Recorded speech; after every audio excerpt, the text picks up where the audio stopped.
I got an episode pitch for you guys, by the way. Yeah, let's hear it, man. So the only one I could come up with a half decent hook for is X Factor 78. I think that's the one. That's J-Lee? No, it's I might have the number wrong. It's Quesada, and it's the like it's a Doc Samson is interviewing them like it's a you know that issue? I yeah. have it. I'm yeah, sure. yeah, Yeah, I'm sure. Anyway. Yeah. The hook is Marvel Comics classic or editorial vanity project, right? Because they reprinted that as one of the they reprinted it as a facsimile edition with the ads in it, and I'm convinced the only reason it is because Quesada's editor-in-chief. Yeah. So the question, so it would be fun to look through it and then decide like, is this actually a good comic or is this just Quesada like stroking himself? I like it. I like it. And I'm on the side that it's actually a good comic. I don't know if it's a classic, but I'm on the side it's a great comic.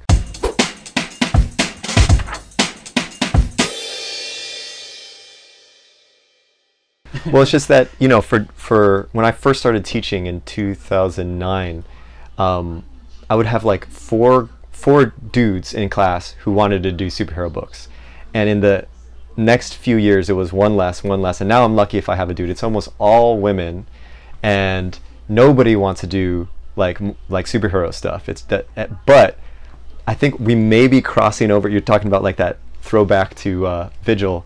We may be crossing over because I finally had a student that was like, you know, the 90s style of drawing gets really shat on, but I think it's so cool. I was like, I got a YouTube channel you should watch. Drop out of this class. Right? Yeah. Go watch all you need to know, you're gonna learn from Cartoonist Kayfabe, kids. I think that's a good way to introduce the R. Kikuo Johnson shoot interview. My name is Ed Piskler. I'm Jim Rugg. We're not burying the lead. R. Kikuo Johnson, real deal shoot interview style, in person. We're hanging out in Maui. We're not looking at palm trees. We're not night fishing. We're not doing anything but talking comics, man. And we have the man of the hour here, Maui's own, R. Kikuo Johnson. What's that new book you got coming out? Well, it is out, right? It's out, yep. Came out last month. It's called No One Else. It's a dramedy from Fantagraphics. Really excited to finally have it out. And yeah, long time in the making. Feels so good to be back in comics. Been doing mostly editorial since Night Fisher came out, but finally found some time to do the real passion. So back into comics, man. We're definitely going to hit that. But going along with what you said at the very beginning about your students, I think it was Steve Bissett, who teaches at the Center for Cartoon Studies. Sure. He basically parrots exactly what you said. For a while, his barometer was to ask the students like who reads pamphlet comics. Sure. Who's a Wednesday warrior, and those hands became less and less and less to the point where zero. Not one of his students is reading comic shop comics. They're on Webtoon and online stuff, graphic novels. Pretty much 100%. So I have What do you teach? I teach comics at the Rhode Island School of Design. And I teach it's like an intensive 5-week course. So RISD's kind of set up like a trimester where the middle semester you just take one class. And so I have these kids in the middle of winter for an intensive 5-week class. They're 5-hour classes multiple times a week, and there's nothing to do in Providence, so they're just stuck with me drawing comics, and it's the best. It's such a, I learned so much from them. But yeah, exactly what you're saying. Like none of them read any of the superhero books. It used to be where when I first started out, I was like, oh, here's the guy where every assignment is, you know, like a superhero thing. And now I'm excited when I get one. I'm like, oh, because I can speak that language. Like if he wants to, you know, draw that fight scene, that's not necessarily a lot of my work, but I grew up with that stuff, so I feel like I can actually help him in that direction. It's so funny to think of like you grew up that way. You know, I read your work before I met you, and I would have had assumptions about your background, what you were into, what you were reading, what you liked. We're like the last generation that grew up reading those superhero comics. Yeah. That was the only thing that was available when we were kids, and it feels like everybody of a certain age, 35, 40, something like that, we all have that same overlap of like, this is what we all grew up with, and then you go out on your own direction. Yeah. It just no longer exists. You know, as a teacher, like how bizarre is it? Do you have these conversations of like, I've got 20 students and they are just all speaking different languages because the stuff they come up on, it's different. It's unique to each of them. Is that your experience? Yes and no. So even like I try to like teach the class totally just as like a class of grammar, like how to use to tell picture with story. So no matter what style, I almost teach no drawing. Like I don't know how to teach drawing. I don't know how people teach drawing. There are so many great drawing professors at RISD to teach that stuff. I'm just looking at like what is the image of, and how does it connect to the next image to tell the story? How does it work with the words? So if the kid, and a lot of kids want to do, you know, stuff that's fantasy based things, even though it's not necessarily superheroes, and other kids are doing slice of life, and some people have a lot of drawing ability. Some even at RISD are drawing like it Dilbert, and I welcome all styles. And you know, it's I'm mostly just trying to focus on the, you know, telling the story, and that's the most exciting thing to talk about, like helping kids tell their own personal stories. So it feels so good. You had some pretty exceptional teachers yourself when you were a student, no? I sure did. I feel so lucky for that. Name some names, man. Well, David Mazzucchelli was like the best teacher I ever had, and that was also just a really cool class because maybe, I mean, back to that other conversation, being the last, we maybe literally have been we're the last generation of like, there was a bunch of dudes who were in my class with David Mazzucchelli, so Paulo Rivera. What years, by the way? Oh, so I took David's class my senior year, which would have been 2003 at RISD, and David didn't teach much longer after that at RISD. So Paulo Rivera was in my class. We lived together for 8 years in Brooklyn. He's practically my brother. We lived in Hawaii for a while. He came and stayed with me for a minute. Joe Quinones, who also just turning out amazing work right now, was a classmate. He took David's class the semester before us. Ryan Brown, I can't forget Ryan Brown, God Hates Astronauts, was in my class with me. So it was like a bunch of dorks, like living our dream, having David Mazzucchelli like say the word. I remember the feeling of sitting in a classroom and hearing the word comics like 5 times in a row, and it was just like such a thrill. Yeah. What was your major? I was an illustration major. Yeah, I applied as a graphic design student just because growing up in Hawaii, like the idea that you could be professional. Oh, duck! Welcome to Kahului. We're getting ready for New Year's, and this neighborhood's gonna go off. It's gonna be a smoke storm, bro. Yeah. People in Hawaii love fireworks, and New Year's. Grandma and dog, man. You gotta pill them up. Yeah, no doubt. Yeah, I was an illustration major. But I applied as they ask you to announce a major when you apply, but you don't have to stick with it. And I said I was going to be a graphic designer because that was literally the only job I knew that artists could have. Like here on Maui, it was like I didn't know anybody that was an illustrator. I didn't know anybody that would like. I mean, I had an idea obviously that these guys drew comics for a living, but it seemed so out of reach that like graphic design just seemed like the job. What did you grow up with in terms of making comics? Like had you made mini comics and stuff here when you were still in Maui before you went to RISD? I have a stack like this of like all pencil mini comics of my superhero Windman, which is like might be the lamest. That sounds like a Mega Man villain. Yeah, he looked like, it was like I was ripping off I think a He-Man character where like the bottom half was a tornado. Oh yeah. And I guess I don't know, but there was a stack of them, so clearly I was invested. And then what's funny is on the first issue, like the corner box is inked by my friend, and he like touched it that much. And that was the last time I've collaborated on comics because that inking was weak, man. I could not have that on Windman. There's that famous Klaus story where he said that he had his wife Erica spot the blacks of like one panel of a David Boring page, and it made him so like every time he sees it, he feels like he shortchanged the readers. Like he just not anti her, but just like I let somebody touch my page. That's amazing. Yeah. Was the plan like always comics, or did you get away from them at some point and come back? Yeah, when I was little, that's all I cared about was making comics. But the other art we have, on Maui, we don't have museums or anything, but we do have like a lot of galleries that sell like American Impressionist landscapes to tourists, and some of those guys are technically amazing. They're really, really, really good. And I would like go in there and just like see this beautiful paint on canvas. And for a while I actually got I got a box easel, and I would actually go out and try to like paint at first with pastels, and then later when I was actually in art school, oil paints, and thought I wanted to be like a landscape painter, which seems crazy to me now. But all that stuff informed Night Fisher, you know, like by the time that I actually went back to comics my junior year of college, like making images out of a web of brush marks was like the default way I thought of making an image, which is one reason that book is so painterly. Yeah. Man, that book was, I remember when it came out, you know, picking it up at the time, and it's like, you were an ink slinger, man. You know, like it stood out. Came out of nowhere. What is this book? And there was Fantagraphics, like, Jimmy and I were talking sort of off camera a couple of times the past few weeks about, like, there is kind of like a lost generation of Fantagraphics cartoonists. Like, after Johnny Ryan was like the last of that, like, 90s where you had, you know, Ware, Bag, you know, Burns, like that whole crew. And then there's like stuff coming out, but like, is it even memorable? Like, all good stuff, high quality comics, but just nothing really ever connected.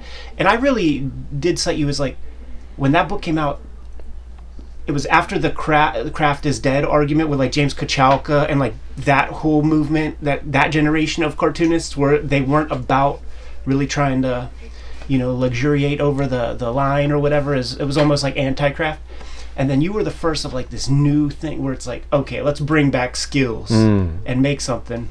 But then you went away to fucking New Yorker and stuff, man. I'm saying you could have been a contender, man. But it's good to have you back. That's what I'm saying. Man, so spent the last 2 years just focused on comics, and it was honestly 2 of the happiest years of my life. And and thank you to you guys. I mean, you know, doing like I kind of fell into this career in illustration, which is what took me away from comics, because I discovered that I could, you know, keep the lights on and feed myself that way.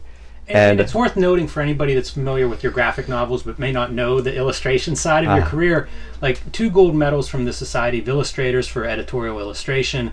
I mean, that's very high recognition. A number of New Yorker covers, like the illustration work that you have done is very high level. Highest level.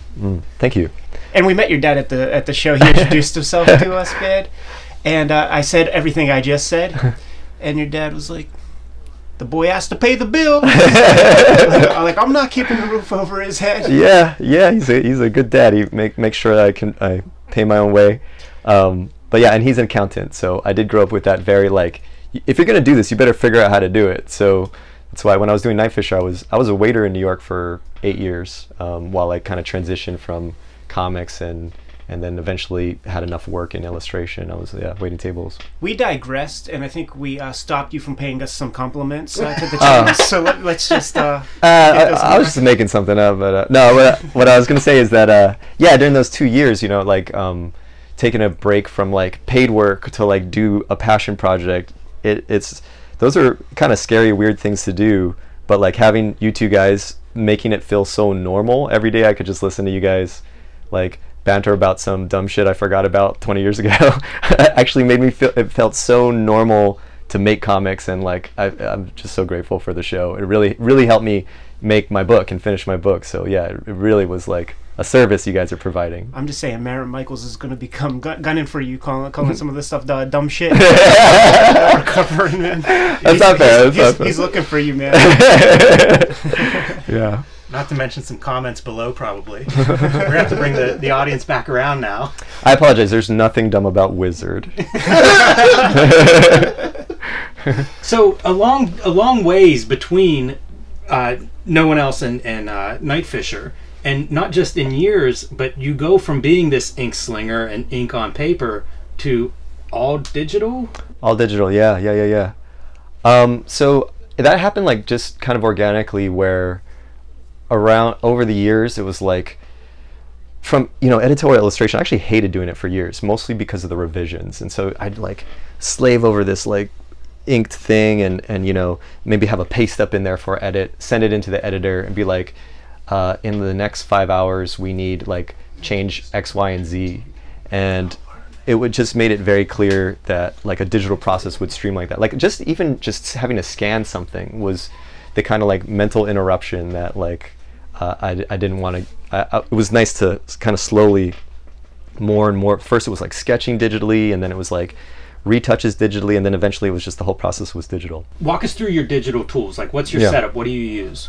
So I'm on a Cintiq, and I'm drawing in Photoshop. I have never touched, like for years, up until like maybe 3 years ago, I was on like a bootleg Photoshop, whatever the last like Photoshop on a disc was, and then I finally just started paying for it. Was absurd. I started paying for the program.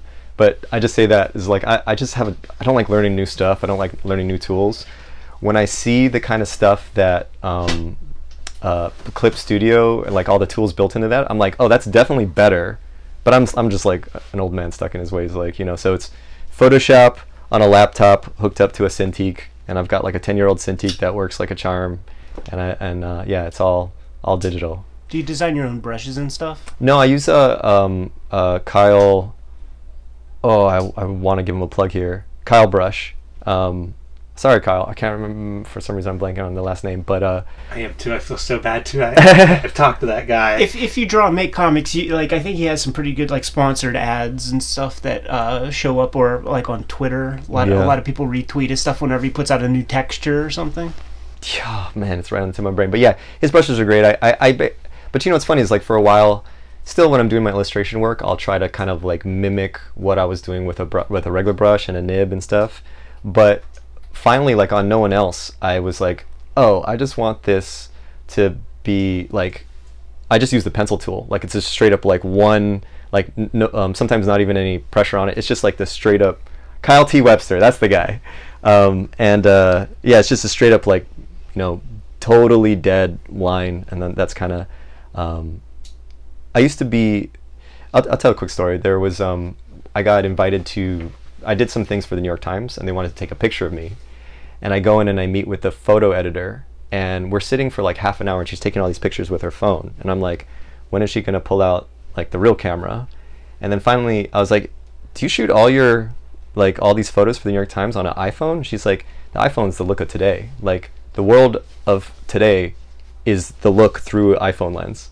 And when she said that to me, I was like, why am I trying to make my digital tools look like analog tools? And artists like Jillian Tamaki, like she just doesn't hide it, and that, like, I think it's so courageous, and it made me think like yeah, like why are you trying to like cover up something? Like it's like a lie, and yeah. Yeah, I agree with that 100%. Yeah. I've done some really painstaking stuff to recreate what looks like old analog processes. Yeah. And it just seems like, unless you're really going for a period piece or something that Exactly. you want it to fool someone, just embrace the tools. Yeah, exactly. Yeah. Just let transparent process. Yeah. So I've really, just kind of gotten into, and I'm still like I still have such a love for all the old material that I think it's not maybe totally obviously digital, but yeah, I'm not like going out of my way to hide it. Yeah. Do you find the digital is faster? It's only faster because it edits out all the like switching parts. For me, it's like, okay, I don't have to like put down the brush and then like wash something and then like scan something and then like cut out a different piece of paper. Like it cuts out all that stuff. The actual like drawing part, I'm not sure it's any faster, but it is different, and I do think that I arrive at different solutions because of it. Like one of the just like the way I work now is I typically will, like, all my sketches are, I start on a gray page and I work with black and white, and just being able to kind of, you know, that's the way I learned how to draw when I was like freshman year, drawing with charcoal, you know. And I find that like working with shapes instead of just line actually, I think I don't know, it's not exactly a perfect combination. Like if I were to draw on paper, I would just think about it differently, whereas when I'm drawing digitally, like it's a totally different process, I think. Yeah. Can you talk about your writing process? Yeah. Drawing and writing at the same time? I felt like a little bit imposter because I've only written like 3 books, but I think all 3 times were basically like start with a script, try to kind of get it as far as I can go, write myself into a corner, and then like start drawing and kind of like draw myself into a corner, and then like write, draw, and then eventually I just have like a very sketchy, blurry version of the whole thing, and then it's just like refining the whole thing at the same time and getting it back to like certainly working digitally was that way, where I had like a Monet version of the whole thing that slowly crystallized into the like sharp version. Is it fair to call those drafts? Like Yeah. Did you say you have like a draft?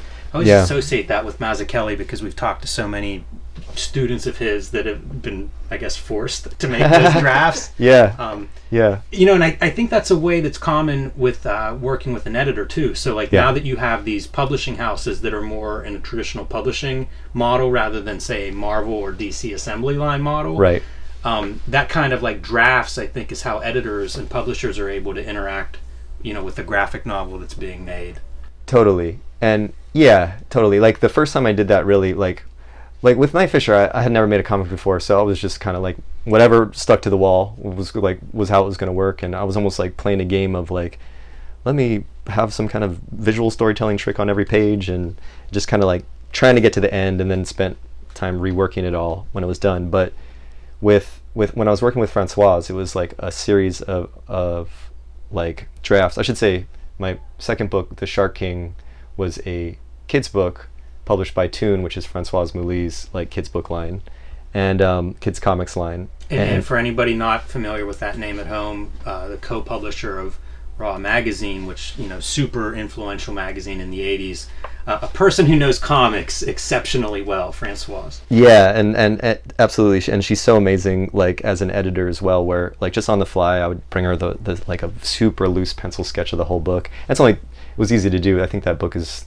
I don't know, 30 pages or so, or less maybe, and just she would just like read and on the fly like give notes as we'd go through, really detailed, really sharp notes, all about clarity, all about like really just totally focused on clarity, and it was such an education to work that way in iterative drafts, that I found that really helpful. And you know, the adage, writing is rewriting, I always found that to be such a limitation in comics, and particularly like between these two books, between Night Fisher and No One Else, I've got a pretty solid stack of abandoned graphic novel pages, like drawn graphic novel pages.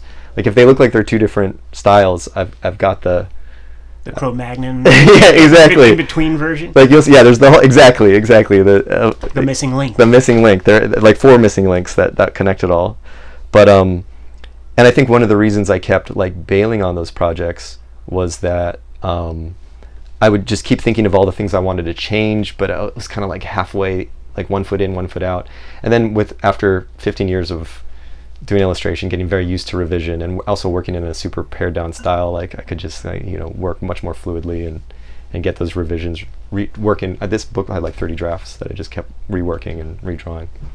But would you consider yourself a perfectionist? 100%. But also, yes. But also, like, I think about this a lot, because comics also has such a tradition. Some of my favorite comics, be it like Frank King or any of the daily strips, which are a lot of my favorite comics. I mean, Schultz is like my well, probably changes every 3 years, but like right now, Schultz is like my hero, my biggest hero. I mean, he's just going off the cuff every day, right? Right. And produced in my mind like like this amazing, this huge monumental thing. But I also, there are other books that were like just so belabored, but like I think pay off. It's like that extra, what they say, like the last 10% of perfection takes like twice as long or whatever. But I think sometimes it's worth it. I don't know. Maybe I think I might just be justifying that to myself. Well, I mean, there's that that Clowes line about the last 5%. The Clowes and Jim Woodring, that generation of Fantagraphics cartoonists. They talked about the 5% rule, man. So like go back and what is it, like do 5% more than everybody else. Yeah. Like when you're finished, go back and basically fix all the stuff that is sticking in your craw, because this is the last time. This is your last chance. It's going to be hitting the print button pretty soon. Yeah, I believe that, and I think their work shows it. Like it does, like it's worth rereading. Like that work is worth rereading, whereas like I mean, Charles Schultz was doing something different, but I do feel like that extra effort. I think of, like, I know, speaking of David Mazzucchelli, like Asterios Polyp is one of those books that like it's so dense, and like on my first read through, it felt almost like it felt very cooked. It felt very cooked, but as I reread it over and over again of the years, I'm like, oh no, like that feeling of being overbaked or whatever like goes away, and I'm just like, I'm so glad he actually did spend 10 years on this thing, because this is a unforgettable work that like stands above the rest of the stuff. Like, would you guys rather have Asterios Polyp or like name names, baby? Name names, dude. Or like 3 more issues of or 10 years worth more of Rubber Blanket, you know? Man, that's so interesting. I thought you were going to go further back and say Batman, you know, have him be the regular Batman artist for 10 years or something. Oh, okay, yeah, let's go there. I had a similar reaction to Asterios Polyp. Yeah. It's a book I was disappointed with the first time I read, and now love and think like, this is amazing. Yeah, yeah. But some of it was expectations, because like you look the at baggage of the old superhero yeah, you stuff. think of like the stuff, you know, he's so good as a superhero artist when he's doing Daredevil, and whenever he was doing Batman, like maybe the best figure artist to do Marvel DC Comics. And those are done in the exact opposite way of what you're describing, right? It's like you don't get to do drafts of your monthly superhero comic. It is as fast as you can draw it and get it on to the next person on the assembly line. And it's funny whenever it's like Mazzucchelli, because he's an example of someone who's done both systems at a high level. But it's very easy to love one of them or to have the expectations of one versus the other, depending on maybe what you encountered first. But, you know, it's rare, you know, like you don't have the Dan Clowes where he was rushing a monthly book out for a few years. There was that weird transitional period, too, from comic books to graphic novels, and the people who were used to doing the pamphlets, like seeing their quote-unquote like graphic novel style, it was much more spare and stripped down. You got to name a name here, man. Frank Miller Family Values. Okay, yeah, you know, much yeah. more. But then, like, so as a kid, it was just like, what is this? But then you look at it now, very expressive brush lines, and it's really pretty cool looking, man. But it's so different than, you know, Big Fat Kill or something that just came out right before that. To name a name, because you put me on the spot. No, I appreciate that. I can visualize that. Yeah. And then even stuff like, you know, the stuff that Farrell did with Omega the Unknown or something like that. It's like there's like a stripped down kind of energy, and that was, you know, there's a transitional period there. But your book comes out around that time too, and that was the thing where bringing craft back to comics, like, you know, it had that kind of Rubber Blanket, that bold, thick, heavy brush that we would see in guys like, you know, Paul Pope and the Rubber Blanket energy, and it brought craft back in like a strong way, and it wasn't that pared down graphic novel style of the early aughts where people were kind of, you could tell that the person who was making the graphic novel started on page 1 of like 200, and they knew that they had to get to that final place, you know, as quick as possible or something. Yeah. Did you see any of the Asterios Polyp pages in production? Did he ever bring them to class or anything? No, he is so tight-lipped about that stuff.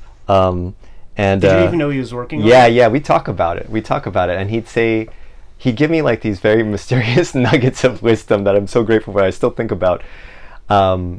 He'd say things like, I'd be like, how's the book going? And this is like year 6 or something, and he'd be like, or this is like year 8, and he'd be like, I'm finally figuring out what the characters look like. I'm like, what?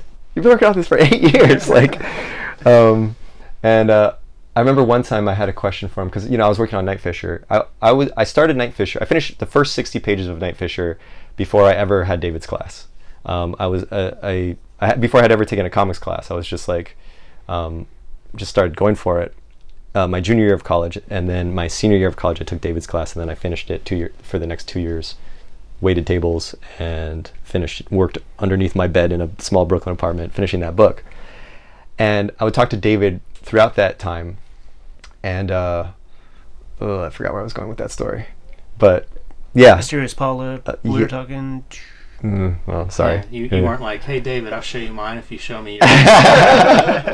He was very, very tight-lipped, and yeah, he was working on this thing, and I could not wait to see it. And when I remember first seeing the few images of it, you guys probably had the same experience. I was like, whoa, that's not what I meant. He would let things slip, like, I'm working with calligraphy pens now. I'm like, what? How do you draw like figures with what? And but yeah, it all came together. We cracked open that one issue of Amazing Heroes where he did an interview around the time that year one was going down. Yeah.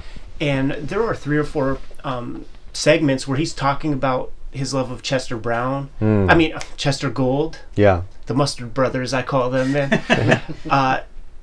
You know, Dick Tracy, all that stuff. And if I could, I would draw like Chester Gold. Yeah. And then when you see Asterios Polyp, he's always in Absolutely. that Dick Tracy profile. Yeah, you know? yeah. Same hard symmetry.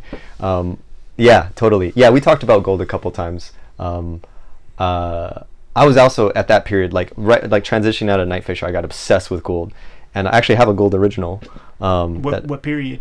It's 1948. So like excellent period. Yeah, perfect period. It's my favorite. And my thing with the thing I mean, he did so many things well. If I could go back and find a page, I'd want like a super violent page, just because I think those are just really fun. Real gory. Especially like there's like, well, I don't want to put that on camera, but yeah, there's some good violent stuff in those comics. But I really love the way that he's able to draw like extremely deep space, like miles of a cityscape, with but flat. It's like a Japanese print in that way. It's like a hokusai or something where you're looking at miles of space, but it's flat patterns. And I just love the way he's able to do that. And the one I have has a really great like train track into the distance scene. That yeah.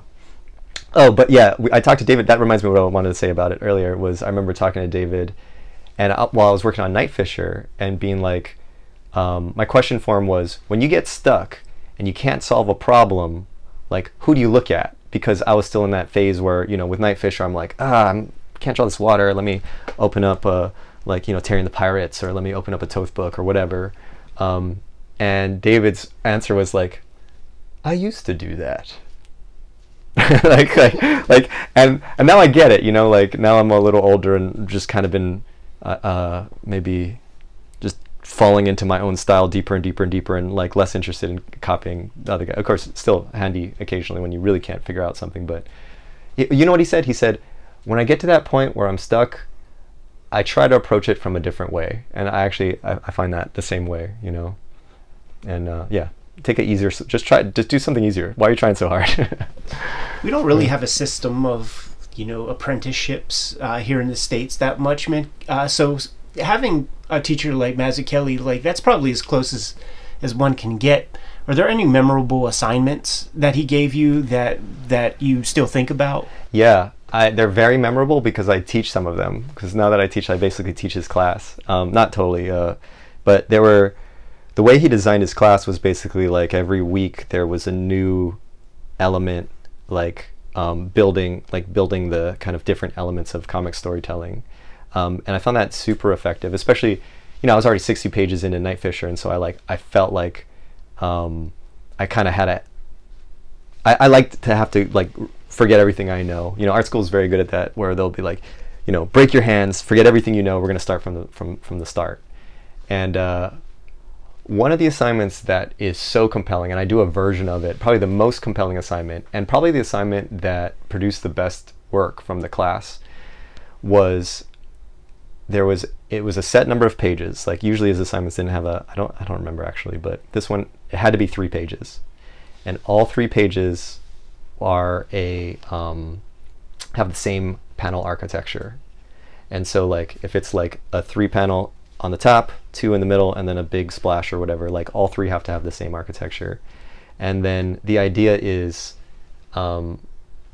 like you essentially, if you put something here in this panel on page 1, on the next page that gives you an opportunity to like do a callback in the same kind of real estate. And it's basically just drawing attention to the fact that comics do have, unlike a movie where an image is being replaced every few seconds, like comics actually have real estate like that. And you think about like the example like from like say Batman Year One is on page 7. You know exactly where I'm going with this. Yeah. Bruce Wayne is kicking a tree, and it's like the tree is splitting in half, and you're looking at it, you're like, why is he kicking the one tree in his yard? And then on panel like page like 67 or whatever, he's kicking the pillar to knock out the entire room, and it's the exact same panel repeated, and it's also in the exact same place on the page.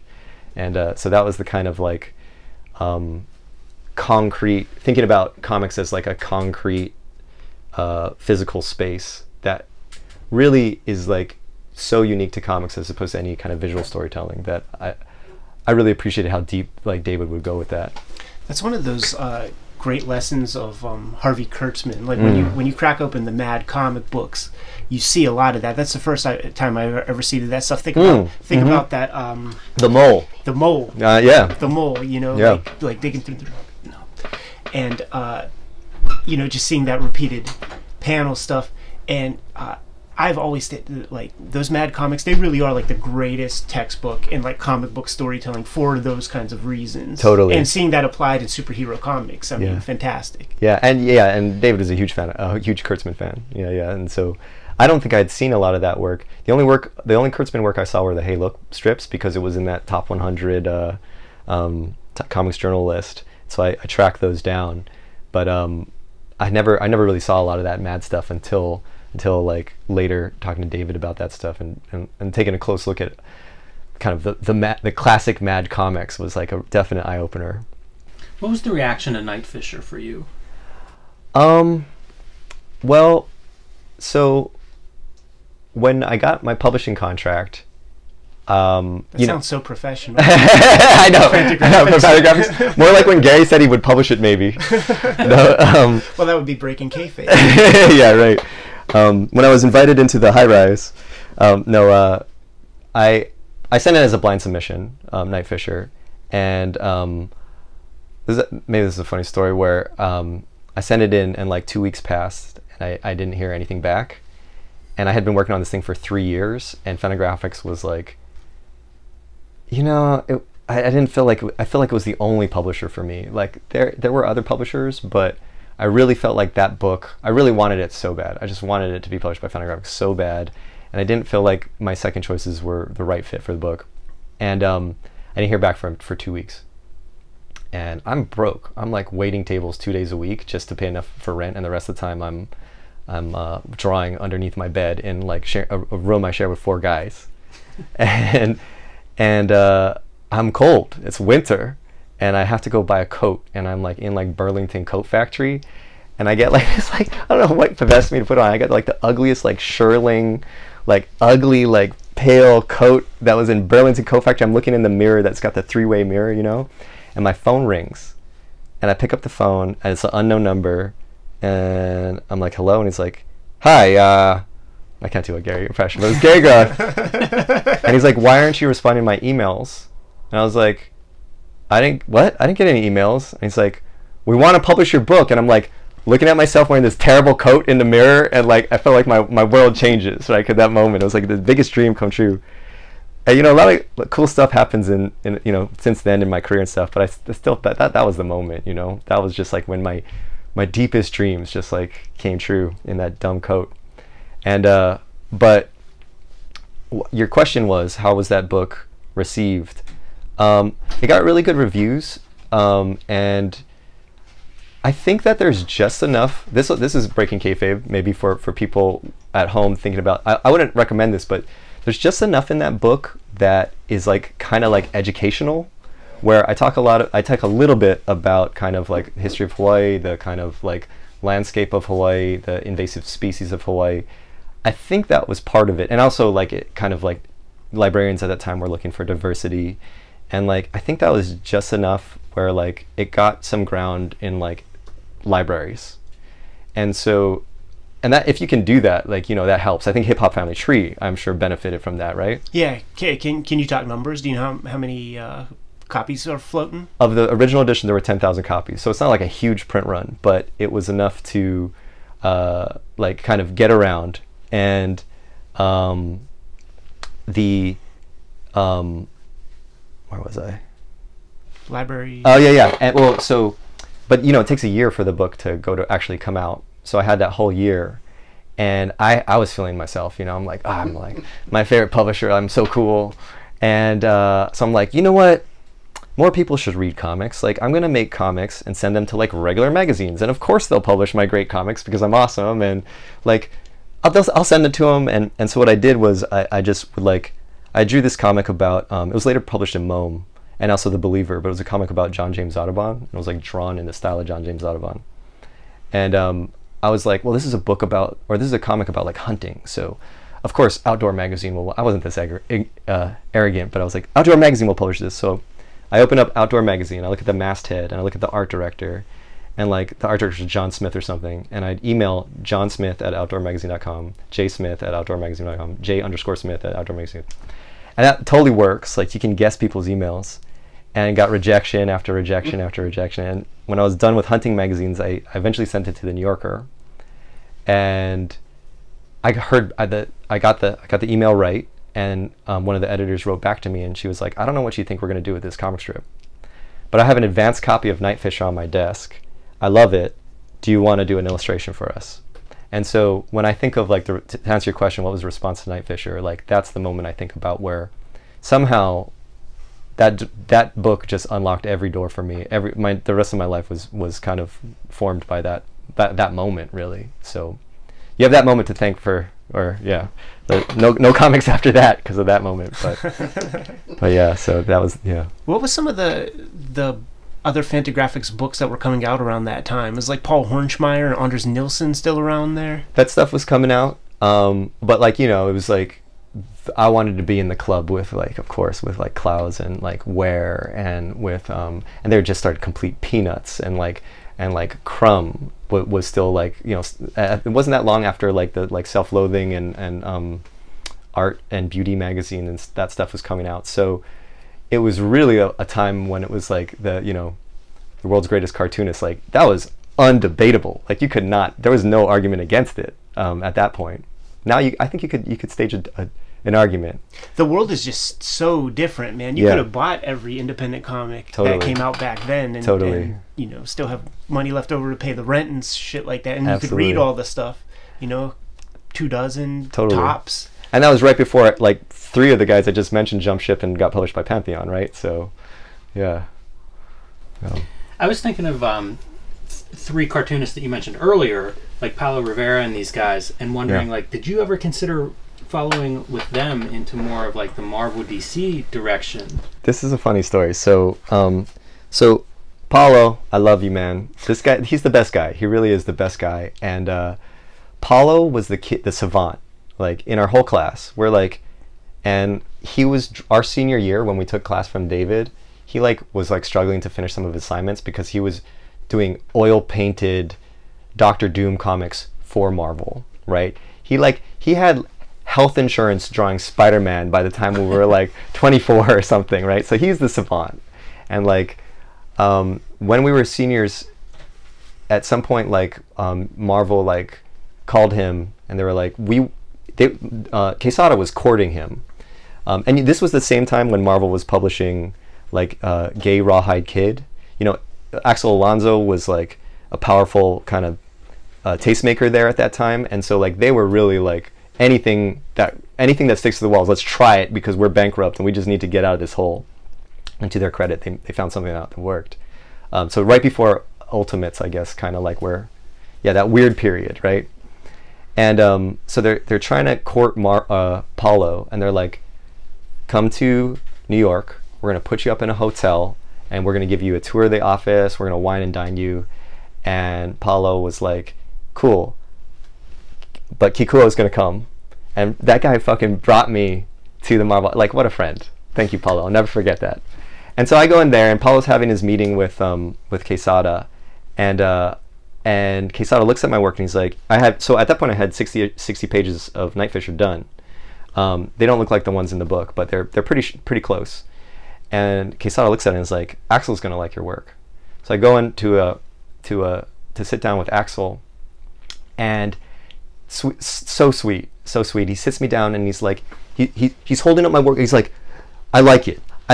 He's like, you got a fan in me, but here at Marvel, we're not into this Tintin shit. which is funny because I heard Frank quietly like say the same thing about, I don't think it was the same editor, but on your interview he said almost the same thing. I was like, Axel said that to me.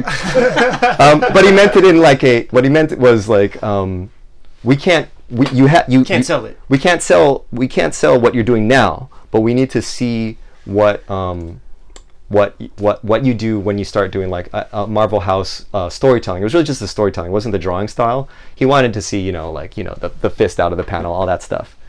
And so he's like, we have a new property that we're building. We want you to, like, what can you do with Ant-Man? He's like, I think we'll do good on Ant-Man. And he's like, and he was cool. He was like, do you, like, just send us your ideas. I want your ideas about Ant-Man.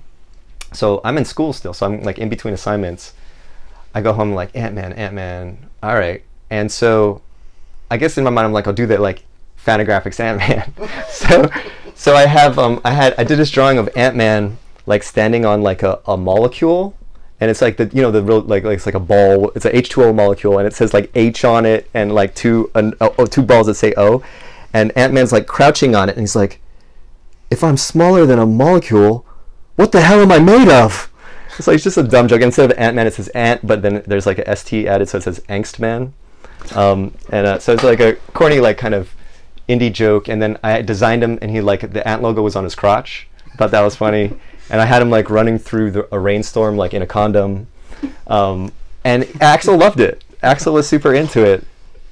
And he was like, I emailed it to him, and he was like put it into I can't remember if he sent me a script, but he wanted to see like actual pages with everything.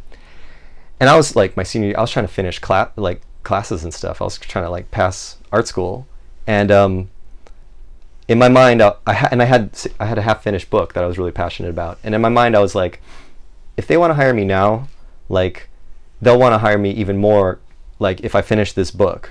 And I made that choice. I figured, like, I can work for Marvel after I finish Night Fisher. I didn't think it was going to take me 2 more years, but that was the best choice I ever made. Like, that was, like, I'm so glad I made that choice. I'm so lucky that, like, I made Night Fisher in a moment when, like, that, like, a graphic novel could be, like, like 5 years earlier, like, I don't know if there would be a place for that book, So what grand design would you do next go around? Yeah. I was talking about, it's funny, I talked about it with my friend Casey. Shout out to my friend Casey.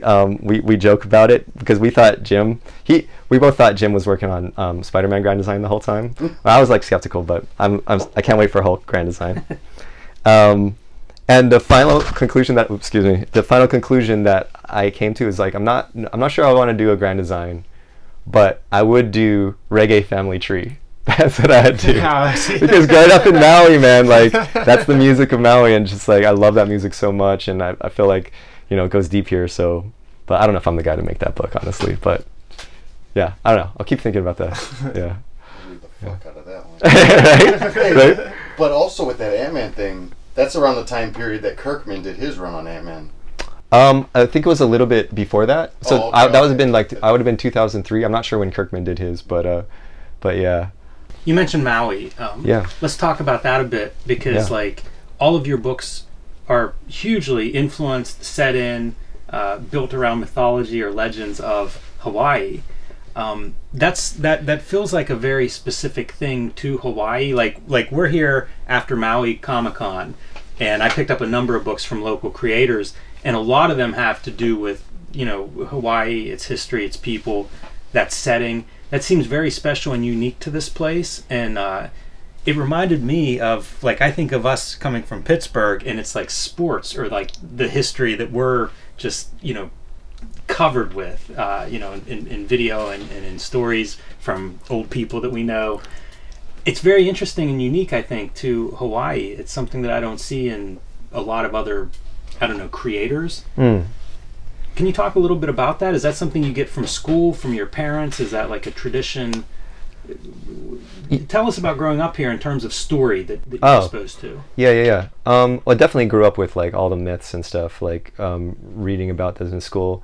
Like, I don't know when the program started, but when I was in elementary school, we had something called the Kupuna program. Kupuna just means, like, elder or grandparent. And, like, literally had just, our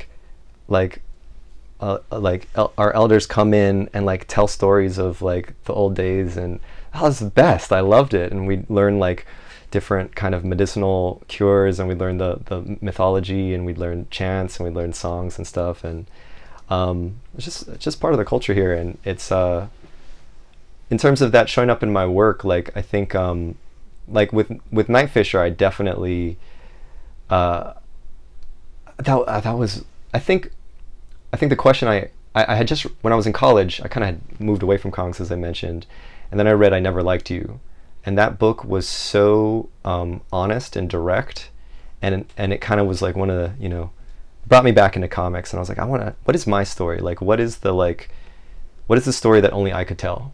And I remember at that time, that was right around when like that movie 50 First Dates came out, where like Rob Schneider was like just the most like offensive impersonation of a local person, and I was just like so painful that like every movie and every presentation of Hawaii was like this Hawaii that I just didn't recognize at all, and it was just like it's painful to see that stuff, and I was like, I'm gonna teach these Howleys. It was like it's kind of like, and so and that was kind of like the approach I took to. I mean, that was a little extreme, but I really, you know, I made a character that was like from the mainland, and in my mind I was like, oh, he can be like an avatar for like mainland readers. And I kind of regret that choice now, but I would definitely like had an idea that like I wanted to show like the Hawaii that I knew, just because I never saw it reflected in media, and I also just thought it'd be interesting. Part of that was like reading the Hernandez brothers' work, right? Because it's like,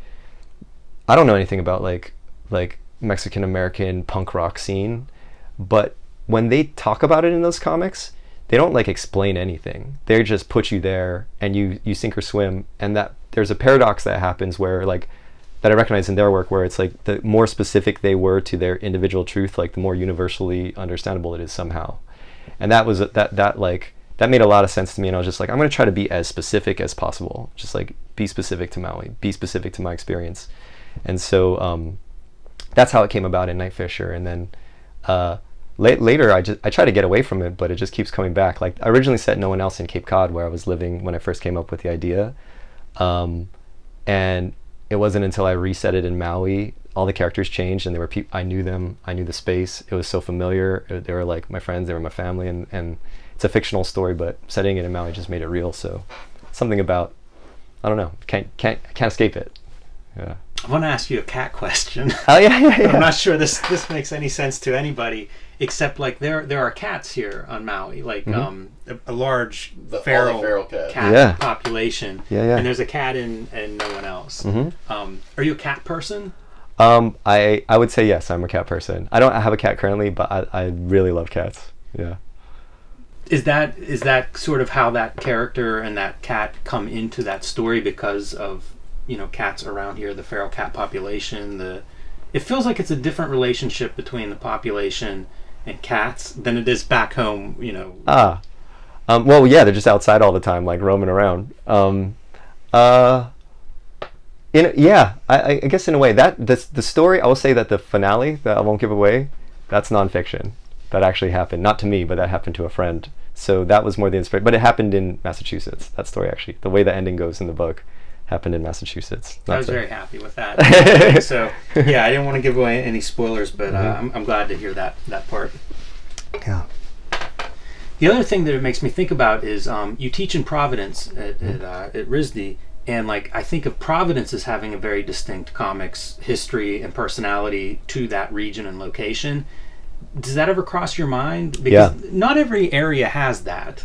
Yeah, totally. So I was my freshman year in 1999. Fort Thunder was still there, and I was like, I mean, I'm like a kid from like, you know, agricultural Maui, and I like walk into this giant urban warehouse where like the walls are made out of bicycles and teddy bears, and there's like wrestling matches. I don't know how much like the audience follows any of that stuff, but it was like a bunch of artsy squatters making comics and hosting wrestling matches. Like of course Lightning Bolt, which is Brian Chippendale's band. I don't remember the guitarist name. Yes. It's so rad. Fucking energy, man. It's so rad. Just a noise band, like the best noise band, the best in America. Like saw them play. Le Tigre played there one time. I know, while like crazy wrestling matches in wild costumes.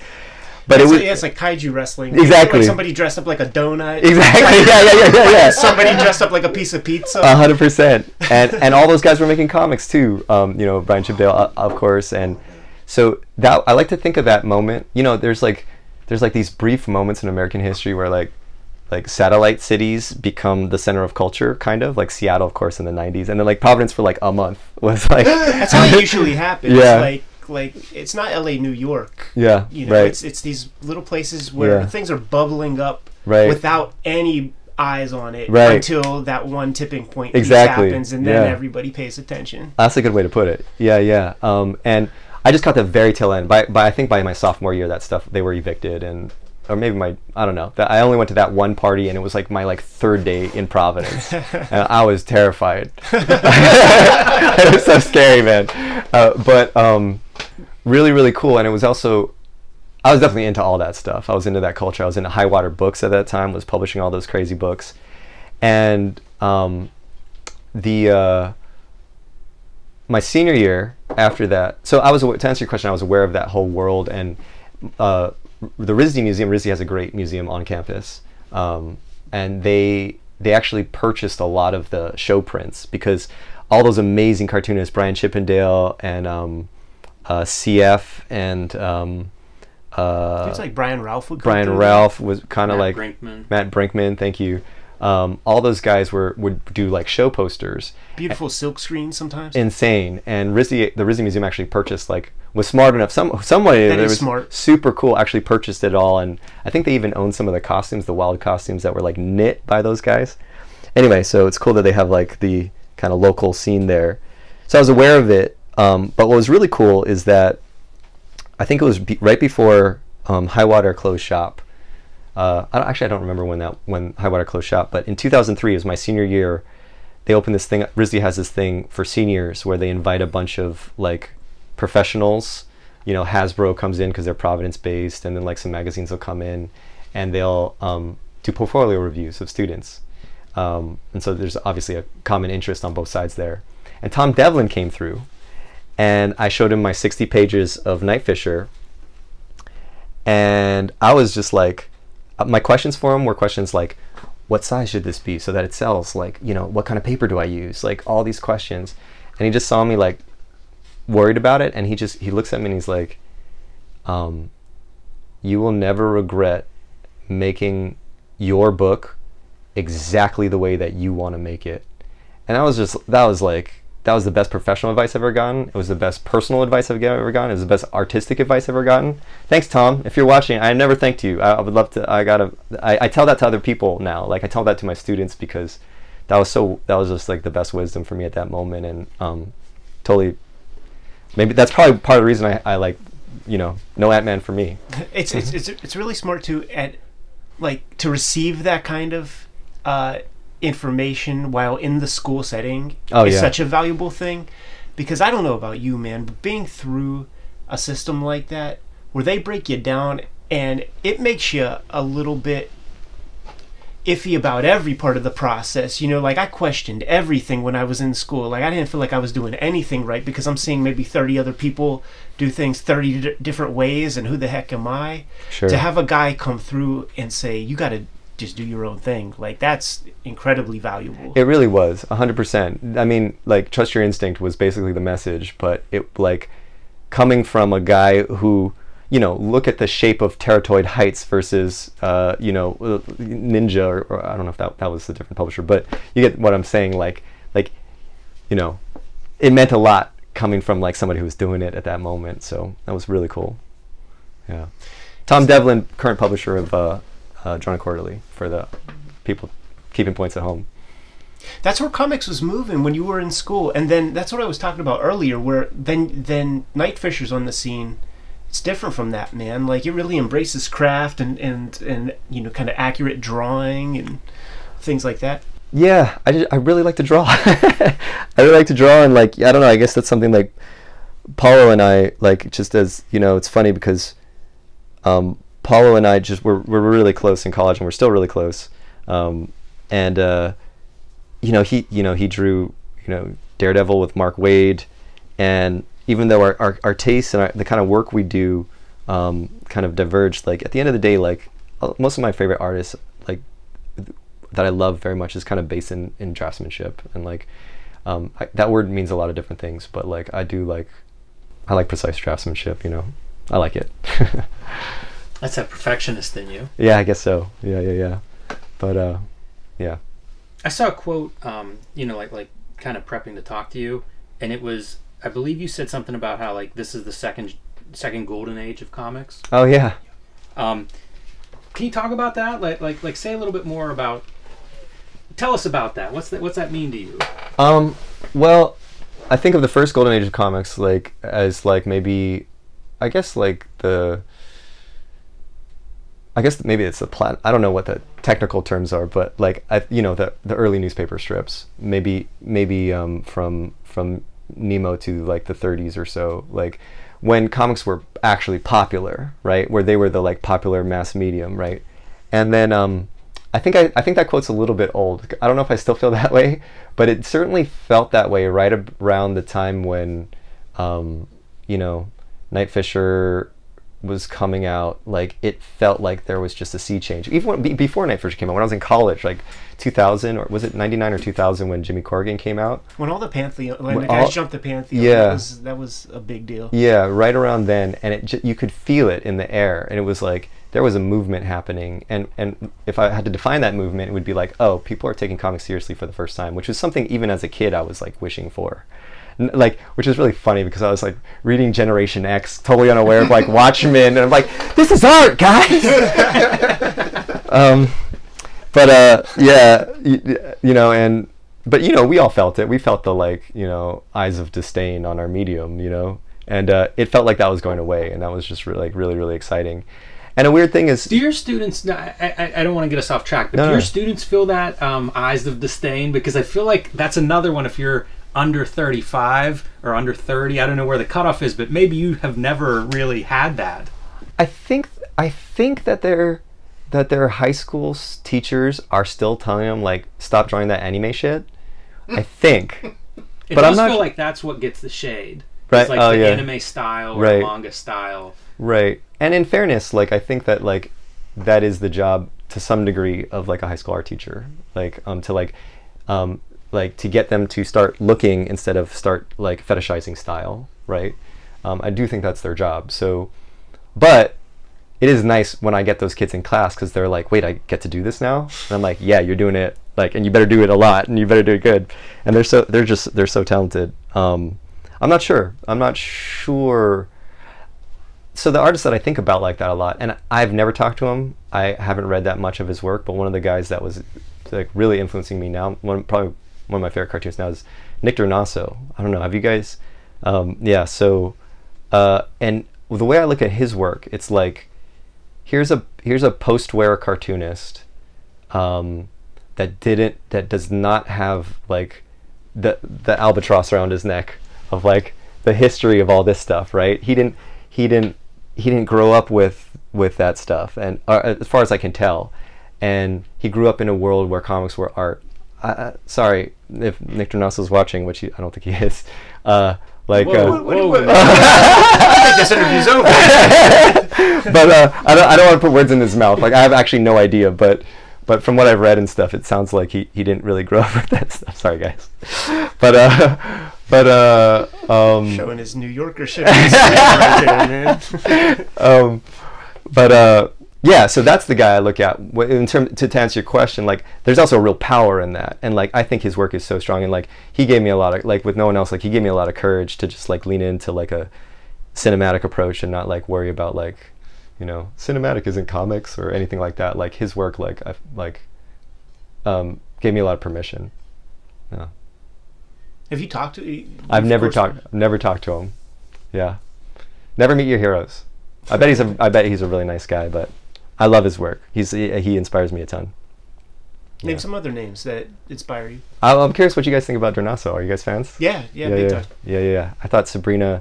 The thing about Sabrina, like, it's funny because I think the drawings are ugly, right? I think the drawings are like straight up ugly, but they're also but beautiful in their functionality. And like, it's funny thinking about it in the context of like cartoonist kayfabe, and like in the context of like, craft and beautiful image making and all that kind of stuff. It's like he somehow snuck in the back door, but there are very few comics that like where the page, especially for cartoonists, I think, where the page disappears and you're just experiencing a story. and he's one of the maybe the only one, besides a few, like maybe like Watterson does it for me. Sometimes Schultz will do it for me, where I'm like the page disappears and I'm just experiencing the narrative. And yeah. Asterios Polyp had that quality when we did the reread for Kayfabe. I felt that it was over before I knew it. Yeah, yeah. That's what I think of as like magic, you know, with comics. If you can get to that point where sort of you're not thinking as a reader about the formal elements, and I think that's a higher bar if you're a creator, you know, because like you're constantly trying to take apart different things. Totally. And when that disappears, like that really is kind of that magic of the storytelling. And I think there's a lot of like cartoonists do it in a bunch of different ways depending on the cartoonist. I always think of Stray Bullets because of that 8-panel grid where like, I mean, I don't know how many pages you need, not very many, before it is just like you're locked into this thing of just you're in the panels. That's a great example. I think he might have been the first guy to actually do it for me.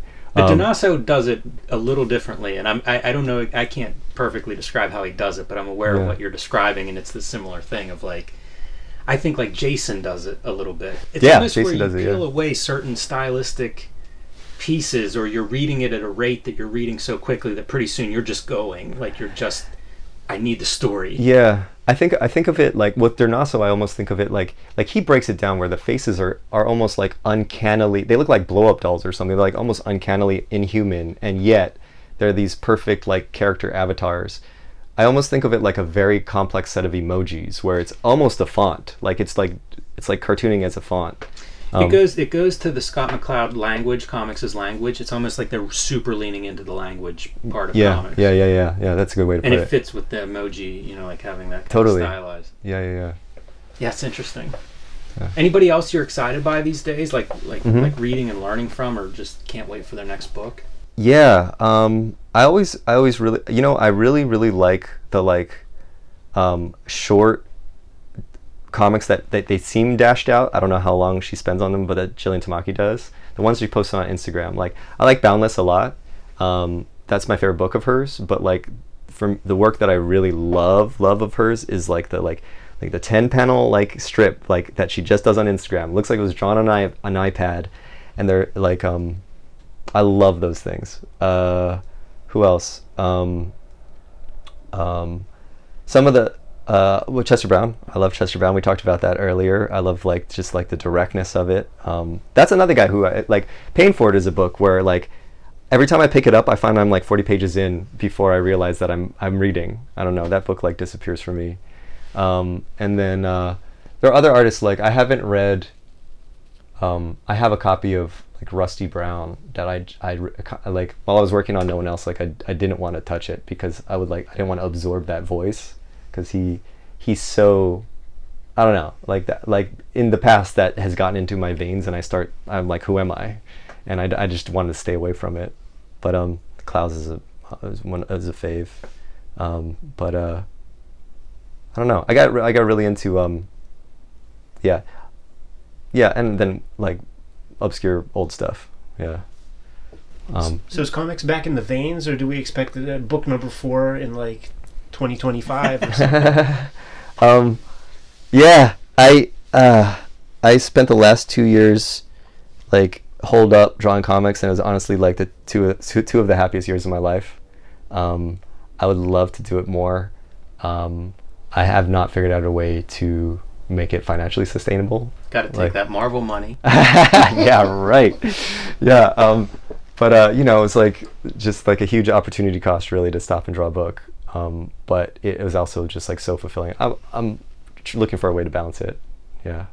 You said in your small New York apartment, you got like 1/2 box left or so. Like how many comics do you have? And like what are some highlights, man? And this is Cartoonist Kayfabe, so I could go nostalgia or whatever. A book I really love is my Sunday Press reprint of White Boy.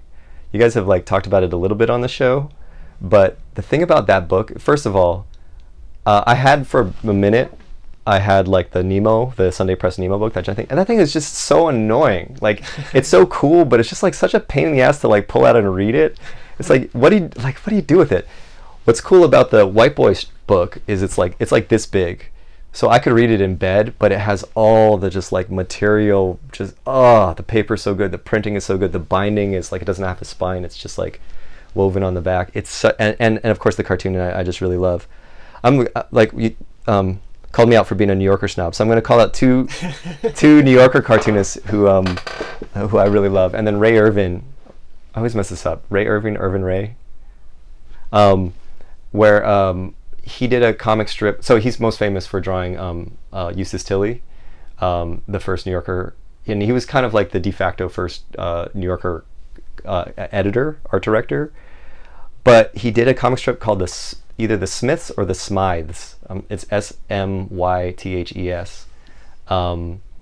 And like White Boy, they're both they both are New Yorker cartoonists, and they have this just like very simple elegance to their cartooning and line.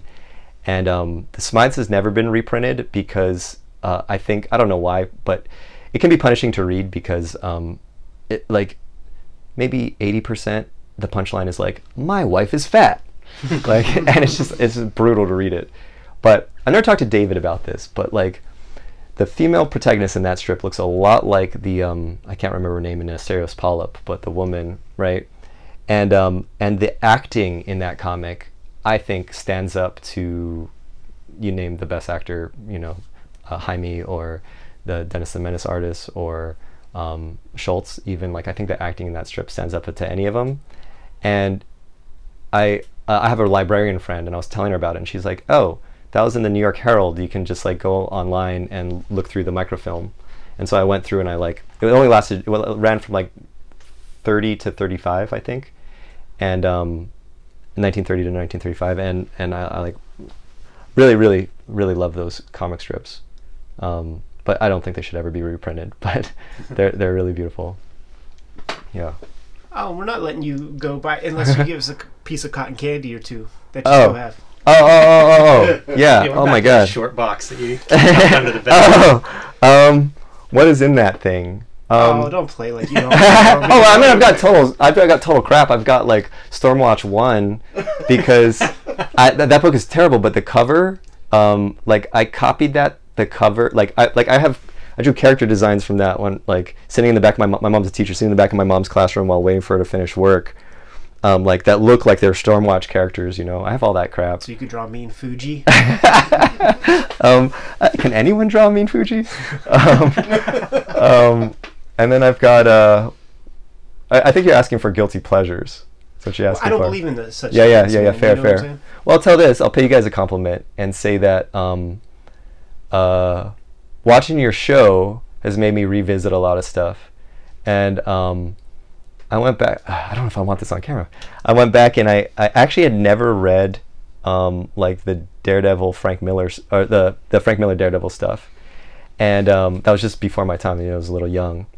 But the moment, I remember vividly the moment that I wanted to buy a comic book. And it was like looking through an old issue of G.I. Joe, and it was like a Mile High Comics ad, and the thumbnail was this big of the Wolverine Frank Miller #1, where it's like this. And I saw that and I was like, Dad, can we go to the comic? Like, I need this comic. And that was like the day I went and got my first comic. Spoiled brat, my dad took me. And so I have all those Wolverine. But I'd actually never read the Frank Miller comics, and I went back and I reread the whole Daredevil run, pieced it together on eBay.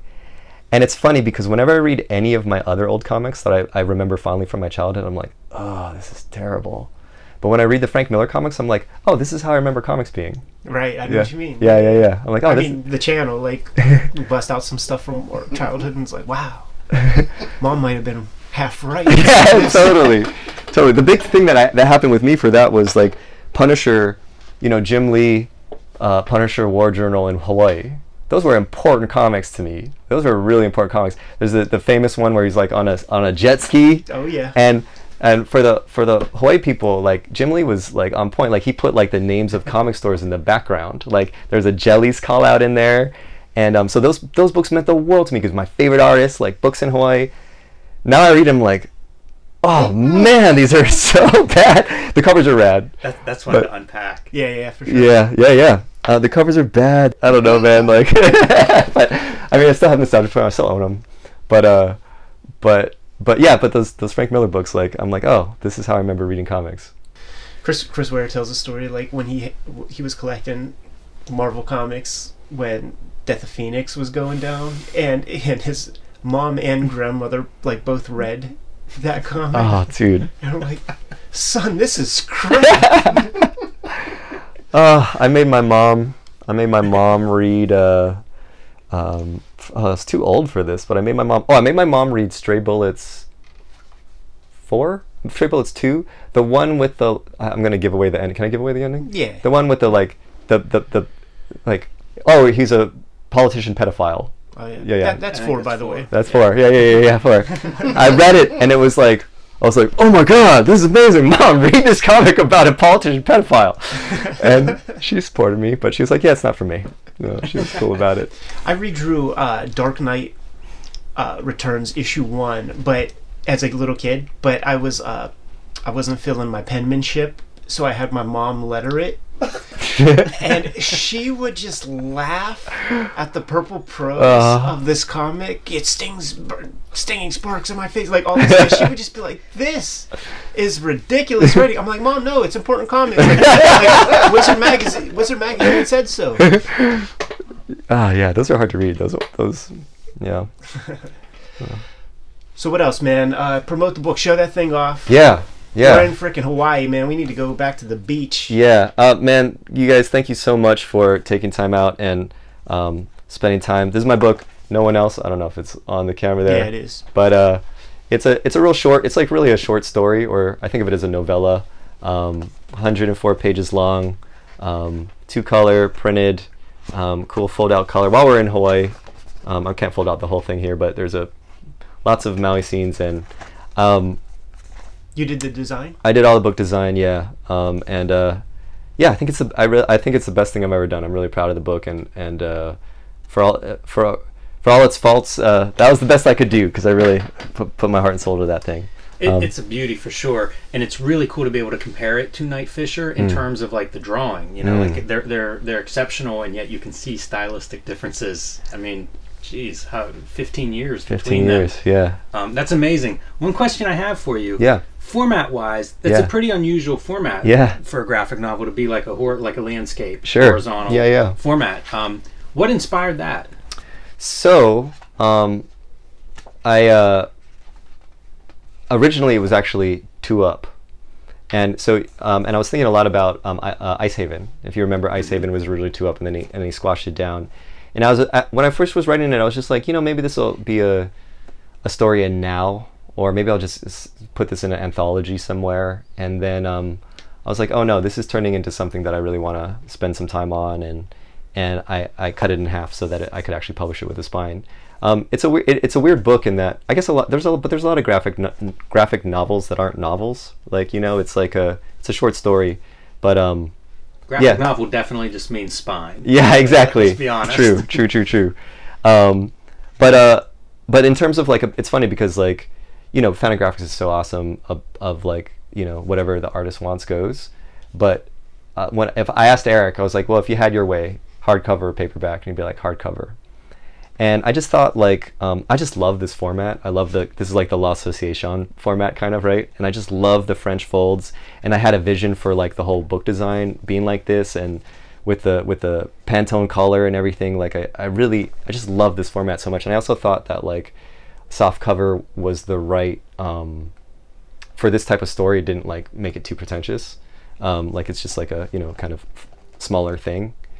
And so I'm gonna name drop. I had drinks with Chip Kidd, and we're talking about it, and he's like, I love the book, but Kikuo, why softcover? And I was like, I just love the format. You got it flips out, and it's I love it. And he's like, no, but I'm just a traditionalist. It's hardcover first with a dust jacket. And I was like, I hate dust jackets. And he goes, do you know who you're talking to? yeah, but he was sweet and funny about it, but. We have some things to talk to him about, especially in terms of the belly band. Exactly. Belly bands with that dude. Yeah. Before we cut out, thank you so much for having me, guys. It's such an honor to be here. I'm such a fan of the show. If it's not obvious talking about it, and you guys were the voice that kept me going while I was working on that book. It was such a help, And I feel like you've done a really amazing thing where like I was telling you earlier, like if you had told me that there was going to be a show about cartoon craft and like thousands of people watched, I'm like, there's no way to do it. But I like to think that the pretext of the show is wizard and nostalgia for 40-year-old men. But the text of the show is cartoon craft, and that's what I love it. But sugar with the pill, man. Sugar with the pill, for sure. But the subtext of the show is adult male friendship. And I feel the love when I turn this on, and I love watching you guys banter. I love you guys like laughing about arm hair on Wolverine, and that just made me. It really, truly, like the company that you guys provided while I was working on this book is like golden. So thank you. Man, that's nice to hear. The demographic breakdown really goes along with what you're saying too. Where should people follow you? Oh, follow me on Instagram at r_Kikuo_Johnson. And yeah, that's it. Or my website is just rkikuojohnson.com. Excellent, man. Thanks, dude. Yeah. Thank you. Oh, I have one more thing. Yeah. Make more comics. Hey.